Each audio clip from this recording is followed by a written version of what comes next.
Hello दोस्तों, तो आप लोगों का स्वागत है एग्ज़ाम मास्टर क्लास 10th में। आप लोगों को स्वागत है। तो आज हम आप लोगों को पढ़ाने वाले हैं क्लास 10th की। क्या पढ़ाने वाले हैं? क्लास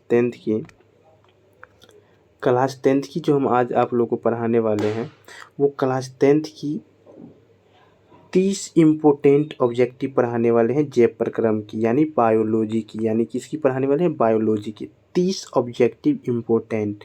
आशा करते हैं कि इनसे बाहर बोर्ड में इस चैप्टर से एक भी क्वेश्चन बाहर नहीं जाएगा। तो आप लोग लास्ट तक जुड़े रहिएगा और वीडियो को शुरू से अंत तक देखिएगा। यदि अच्छा लगे तो लाइक सब्सक्राइब जरूर कीजिएगा। दोस्त मेरे, तो सबसे पहले हम देखते हैं पहली क्वेश्चन की। तो वो जीवन प्रक्रिया का मुख्य उद्देश्य क्या है? यानी आदमी जो जीना चाहता है उसका मुख्य उद्देश्य क्या है? इस क्रियाओं का मुख्य उद्देश्य क्या है? सॉरी, प्रक्रिया नहीं, क्रियाओं का मुख्य उद्देश्य क्या है? तो देखिए, वो जीवन को बनाए रखना। क्या ऊर्जा प्राप्त करना? क्या हम जीवन का क्रिया क्या है? ऊर्जा प्राप्त करना तो नहीं। क्या वृद्धि करना? नहीं। क्या कोशिकाओं को निर्माण करना? नहीं। हमारा काम क्या है? तो जीवन को बनाए रखना। यानी जीवन की क्रिया का मुख्य उद्देश्य है जीवन को बनाए रखना, जीवन को बनाए रखना, जीवन को बनाए रखना। तो अगली क्वेश्चन की ओर बढ़ते हैं। दोस्त मेरी, अगला क्वेश्चन है कि पौधे भोजन किस प्रक्रिया से बनाते हैं? तो ये प्रकाश संश्लेषण की प्रक्रिया से बनाते हैं। यानी पौधा जो है वो प्रकाश संश्लेषण की प्रक्रिया से भोजन बनाते हैं। क्या बनाते हैं? भोजन बनाते हैं। किसकी प्रक्रिया से? तो प्रकाश संश्लेषण की प्रक्रिया से। प्रकाश संश्लेषण की प्रक्रिया से ही पौधे भोजन बनाते हैं। अगली क्वेश्चन की ओर बढ़ते हैं। दोस्त मेरे, तीसरा नंबर क्वेश्चन है कि प्रकाश संश्लेषण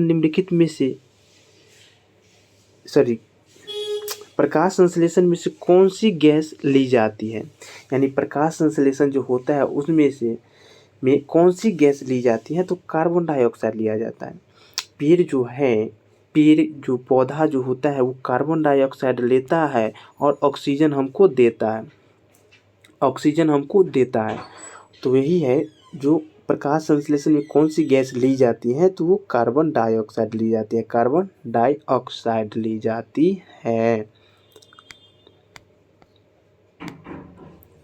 अगला क्वेश्चन है, चौथा नंबर क्वेश्चन है, प्रकाश संश्लेषण का उप उत्पाद क्या है? प्रकाश संश्लेषण का उप उत्पाद क्या है? तो वो है ऑक्सीजन। वो क्या है? ऑक्सीजन। यानी ऑक्सीजन हमको क्या करता है? वो बना के देता है। यानी कार्बन डाइऑक्साइड वो लेता है और ऑक्सीजन हमको देता है।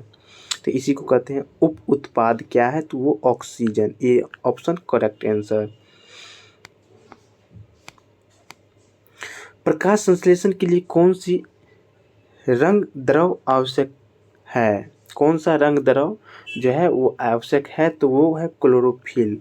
यानी प्रकाश संश्लेषण के लिए क्लोरोफिल का होना जरूरी है। किसका होना जरूरी है? तो क्लोरोफिल का होना जरूरी है। वो क्लोरोफिल का होना जरूरी है। अगले क्वेश्चन की ओर बढ़ते हैं। अगला क्वेश्चन है, प्रकाश संश्लेषण किस भाग में होता है? दोस्त मेरे, पत्ती में होता है। हम बोले पत्ती जो होता है, प्रकाश संश्लेषण जो है वो पत्तियों में होता है। किस में होता है? पत्तियों में। और प्रकाश संश्लेषण के द्वारा ही ये भोजन बनाते हैं। और ये कार्बन डाइऑक्साइड लेता है, हमको ऑक्सीजन देता है। कार्बन डाइऑक्साइड लेता है और ऑक्सीजन हमको देता है। कौन? पेड़ पौधा। किसके द्वारा? प्रकाश संश्लेषण के द्वारा ये भोजन बनाते हैं और पत्तियों में बनाते हैं। अगले क्वेश्चन की ओर बढ़ते हैं। क्वेश्चन नंबर 7 है, पौधे में किस भाग में क्लोरोप्लास्ट पाए जाते हैं? पौधे का ऐसा कौन सा भाग है जिसमें क्लोरोप्लास्ट पाया जाता है? दोस्त मेरे, तो वो पत्तियां में पाया जाता है। कहाँ पाया जाता है दोस्त? वो पत्तियों में पाए जाते हैं। पत्तियों में क्लोरोप्लास्ट पाए जाते हैं। कहाँ पाए जाते हैं? क्लोरोप्लास्ट जो है प्लास्ट कहाँ पाए जाते हैं? तो पत्तियों में। कहाँ? पत्तियों में। वो क्लोरोप्लास्ट पत्तियों में पाए जाते हैं। अगली क्वेश्चन की ओर बढ़ते हैं। दोस्त मेरी, मनुष्य में पाचन की प्रक्रिया कहाँ से प्रारंभ होता है? मनुष्य जो है उसकी पाचन की प्रक्रिया कहाँ से स्टार्ट होती है, यानी प्रक्रिया इसकी प्रोसेस कहाँ से स्टार्ट होती है दोस्त मेरे, इसकी प्रोसेस कहाँ से स्टार्ट होती है, तो इसका प्रोसेस जो है वो मुख से होता है, वो मुख से होता है, यानी मनुष्य में पाचन की जो क्रिया है वो मुख से होता है, यानी option A is correct answer. दोस्त मेरे 9 नंबर क्वेश्चन है कि लार में कौन सा एंजाइम पाया जाता है, तो लार में जो है एंजाइम पाई जाती है, तो एमाइलेज एंजाइम जो है वो लार में पाए जाते हैं। लार में कौन सा एंजाइम पाए जाते हैं, एमाइलेज लार में कौन सा एंजाइम पाए जाते हैं, तो एमाइलेज आपको याद रखना है। 10वां नंबर क्वेश्चन है अमाशय में कौन सा अम्ल पाया जाता है, अमाशय में जो है हाइड्रोक्लोरिक अम्ल पाया जाता है, अमाशय में जो है वो हाइड्रोक्लोरिक अम्ल पाया जाता है। और इसी में बात करें तो लार में, अभी हम पढ़े लार में कौन सा पाया जाता है, तो लार में इससे पीछे हम पढ़े वो कौन सा पाया जाता है, तो पाए जाते हैं एमाइलेज लार में कौन सा पाया जाता है, एमाइलेज। ये दोनों याद रखना है, मोस्ट इम्पोर्टेंट है। दोस्त मेरे पेप्सिन किसके पाचन में सहायक है, यानी पेप्सिन जो है वो किसको सहायता करता है, क्या करता है, सहायता करता है पाचन में किसकी पाचन में सहायता करता है, तो प्रोटीन को पाचन में सहायता करता है, यानी प्रोटीन के पाचन में पेप्सिन जो है इसको सहायता करता है, यानी प्रोटीन का जो पचना है उसमें जो सहायता करता है कौन, पेप्सिन। तो आपसे पूछे कि पेप्सिन किसके पाचन में सहायता करता है, तो वो प्रोटीन हो गया, क्या हो गया, प्रोटीन। अगली क्वेश्चन, छोटी आंत में कौन सा रस पाचन में सहायक है, छोटी आंत में कौन सा रस पाचन में सहायक है, तो वो है दोनों रस, यानी उसमें ये दोनों रस पाए जाते हैं, पित्तरस भी पाए जाते हैं, क्या पाए जाते हैं, देखिए पित्तरस भी पाए जाते हैं, पित्तरस भी पाए जाते हैं और अग्नाशय रस भी पाए जाते हैं, क्या पाए जाते हैं, अग्नाशय रस भी पाए जाते हैं, अग्नाशय रस भी पाए जाते हैं, यानी ये दोनों पाए जाते हैं, दोनों इज करेक्ट आंसर हो जाएगा, दोनों क्या हो जाएगा, करेक्ट आंसर हो जाएगा। पित्तरस कहाँ बनता है, दोस्त मेरे पित्तरस जो है वो लीवर में बनता है, वो कहाँ बनता है पित्तरस, वो लीवर में बनता है, यानी यकृत में बनता है, ए ऑप्शन इज करेक्ट। दोस्त मेरे शोषण की क्रिया कौन सी गैस बाहर निकलती है, यानी शोषण जो होता है तो अंदर कौन सी जाती है, हम जो सांस लेते हैं, शोषण यानी सांस लेते हैं, दोस्त मेरे शोषण की जो क्रिया है उसमें कौन सी गैस बाहर निकलती है, तो वो कार्बन डाइऑक्साइड CO2, और अंदर कौन लेते हैं हम, तो ऑक्सीजन, यानी ये जो ऑक्सीजन है ये हम अंदर लेते हैं। दोस्त मेरे यहाँ जो आप ऑक्सीजन देख रहे हैं ये हम अंदर लेते हैं, इसको हम अंदर लेते हैं, इसको हम बाहर निकालते हैं,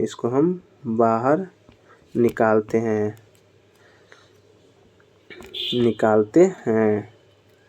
और ये नाइट्रोजन हाइड्रोजन ये अलग हो गया, ये दोनों गैस में जो है इसको हम अंदर लेते हैं और इसको हम बाहर निकालते हैं, तो option B is correct answer हो जाएगा। इसी में पूछेगा शोषण की प्रक्रिया में कौन सी गैस हम अंदर लेते हैं, तो वो हो जाएगा वो ऑक्सीजन हो जाएगा, श्वसन की प्रक्रिया कहाँ होती है दोस्त मेरे, तो माइटोकॉन्ड्रिया में होता है, श्वसन की प्रक्रिया कहाँ होती है, तो माइटोकॉन्ड्रिया में होते हैं, यानी B option is a correct answer. दोस्त मेरे मानव में गैसों का आदान प्रदान होता है, वो फेफड़े के एल्वियोलाई में, क्या होता है, एल्वियोलाई में, तो उसमें फेफड़े में होते हैं, ये इधर नहीं याद रखना है, आपको डायरेक्ट याद रखना है जो फेफड़ा में होता है, क्या होता है, फेफड़ों में, क्योंकि फेफड़ा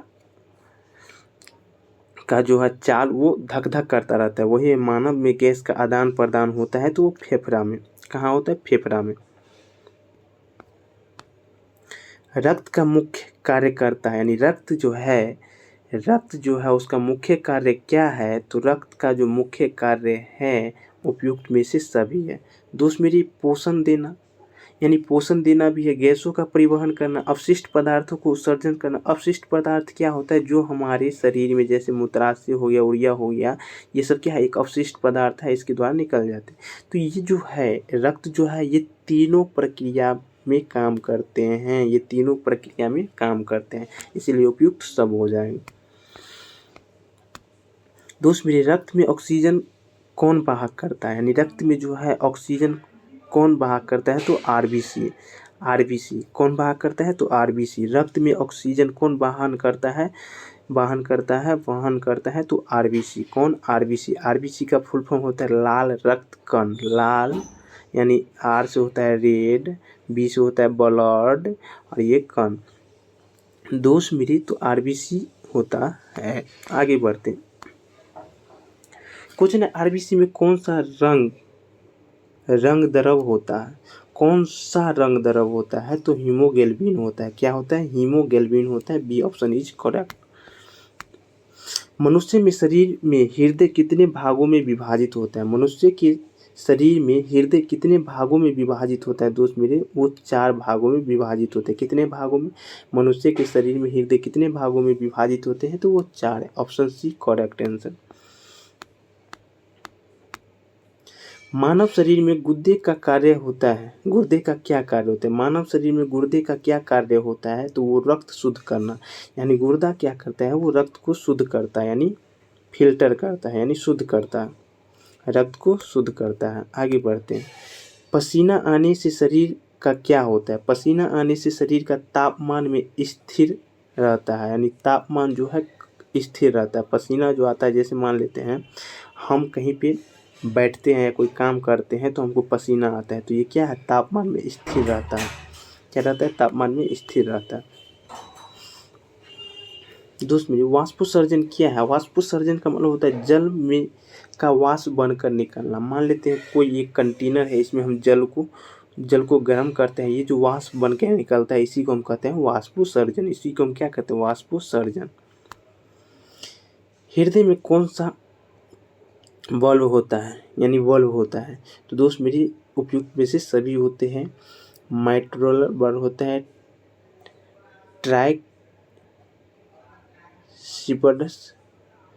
एसेट्रिक वॉल्व होता है, सभी होते हैं।